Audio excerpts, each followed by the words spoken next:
FIFA is now canceling about 2,000 of its reserved hotel rooms in Philadelphia. A report that was released in March of 2025 projected that international tourism in the United States would increase 6.5%. The 2026 FIFA World Cup is 6 weeks away. It is supposed to be the biggest sporting event in human history to 48 teams, 3 countries, and billions of eyes watching. And the United States is hosting the majority of it. But here's the problem. Nobody is coming. Hotels that were fully booked are now offering desperate discounts. FIFA itself has just canceled around 2,000 of its own reserve hotel rooms in Philadelphia alone, and more than 120 civil society organizations, including Amnesty International, Human Rights Watch, and the ACLU have issued an official travel advisory warning people. Think twice before you go to America. This is not a weather warning. This is not a crime warning. This is a warning about the government. So what exactly is going on? Let's break it all down. Back in March 2025, official projections said international tourism to the United States would grow by 6.5% that year, and another 10% in 2026. Big, confident numbers. The reality? The opposite happened.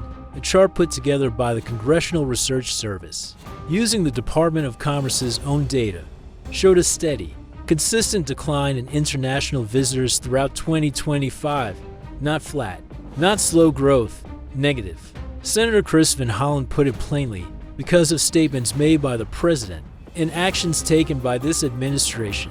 Soccer fans are choosing games in Mexico and Canada over the United States, and the economic consequences of that decision are being felt right now. FIFA projected a $30.5 billion economic boost from this World Cup, along with 185,000 jobs, all based on the assumption that millions of international tourists would show up. That assumption is falling apart.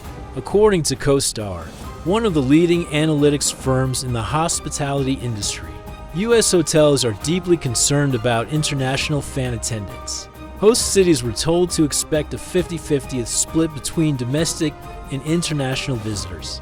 That is not happening. Hotels are reporting that ticket sales are going primarily to domestic customers. And this matters because international guests spend more, stay longer, use more hotel amenities, and contribute significantly more to local economies.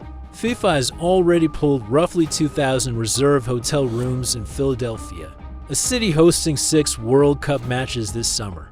The Greater Philadelphia Hotel Association has confirmed the cancellations, and while they remain publicly optimistic, the numbers paint a very different picture. Here is where things get truly unprecedented. Over 120 civil society groups, including the American Civil Liberties Union, came together to issue a formal travel advisory for the United States ahead of the World Cup. Read that again.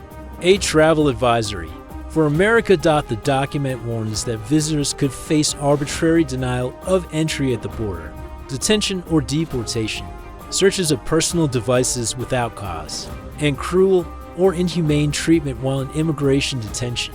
The advisory explicitly states that those at greatest risk include immigrants, racial minorities, and LGBTQ travelers.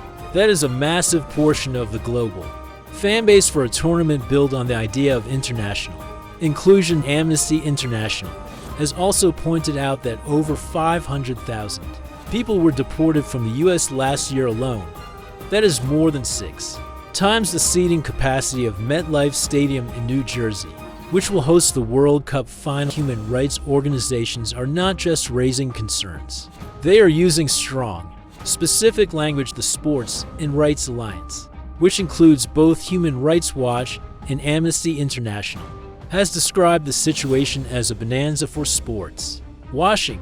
They define this as using a beloved sporting event to attract fans and positive media coverage while simultaneously concealing serious human rights abuses.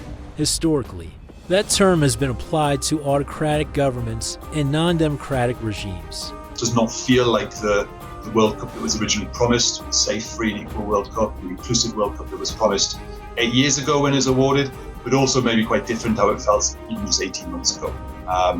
We know there are risks to fans and to local communities. In the USA, where 3/4 of the matches will take place. We've described it as there being a human rights emergency. There are people being arrested, detained, and deported en masse by immigration agents. The scale of that is huge.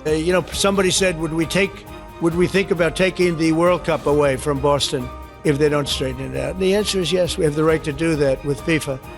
So if we think that LA is going to be bad, or we think that applies a little bit to the Olympics too, but we'll talk about FIFA first. FIFA is very hot. If we think there's any reason that, whether it's Boston or anywhere else, that they're not doing their job, we're going to take those World Cup games and move them someplace else. These organizations are now applying it directly to the current U.S. administration. A spokesperson for the alliance stated clearly, Donald Trump has made a deliberate effort to use this World Cup politically, to provide cover for aggressive immigration enforcement while projecting the image of a safe, welcoming tournament. Their message? It is neither safe nor particularly welcoming. There's also the unresolved question of Iran's participation. Some of the people Iran would bring with them have alleged ties to the IRGC, and the U.S. may not be able to grant them entry visas. If Iran ultimately withdraws from the tournament, Italy has been floated as a possible replacement, though nothing has been confirmed. What is confirmed is the broader atmosphere of uncertainty surrounding the entire event, from visa complications to immigration enforcement fears to diplomatic tensions. This World Cup is carrying a level of political baggage that no sporting event should have to carry. It is worth noting that the concerns are not limited to the United States. Amnesty International has flagged issues in the other to host nations as well. In Mexico, widespread criminal violence linked to organized gangs has led to the mobilization of 100,000 security personnel for the tournament, including 20,000 military troops in Canada. Amnesty has raised concerns that efforts to clean up host cities ahead of the event could lead to the forced displacement of homeless communities. The World Cup kicks off on June 11th in Mexico City, and Amnesty's message to fans is not "don't go."